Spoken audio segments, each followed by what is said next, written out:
தளபதி விஜய் அவர்களுடைய நடிப்புல ஜனநாயகன் திரைப்படம் கடந்த மாதம் 9ஆம் தேதி உலகம் முழுக்கவே ரிலீஸ் ஆக வேண்டியது. படம் ரிலீஸ் ஆகாமல் சென்சார் பிரச்சனை காரணமாக தற்போது வரைக்குமே தள்ளி போய்க்கொண்டே இருக்கு. கூடிய விரைவிலேயே இந்த பிரச்சனைக்கு தீர்வு கொடுக்க இருக்காங்க அப்படின்ற தகவலுமே வெளியாச்சு. இதனடுத்து இன்னொரு பக்கம் பாத்தீங்கன்னா, தற்போது விஜய் அவர்கள் சினிமாவை விட்டு விலகும் நேரத்துல அவருடைய மகனான ஜேசன் சஞ்சய் அவர்கள் சினிமாவிற்குள்ள என்ட்ரி கொடுக்கிறாரு. இவர் ஹீரோவாக இல்ல, இயக்குனராக என்ட்ரி கொடுத்திருக்காரு.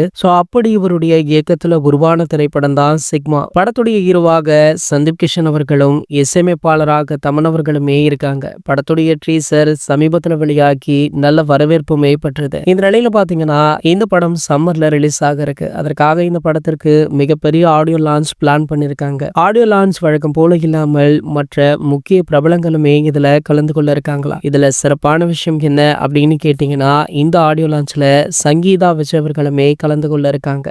அதே விழாவில தான் தளபதி விஜய் அவர்களுமே கலந்து கொள்ள இருக்காரு. பல வருடங்கள் கழித்து இருவருமே ஒரே விழாக்கள்ல கலந்து கொள்ள போவதால கண்டிப்பாக இதற்கான எதிர்பார்ப்புமே அதிகமாக இருக்கு. இது போன்ற செய்திகளை பத்தி நீங்க உடனே தெரிஞ்சுக்க நம்மளுடைய சேனலை மறக்காம சப்ஸ்கிரைப் பண்ணிக்கோங்க.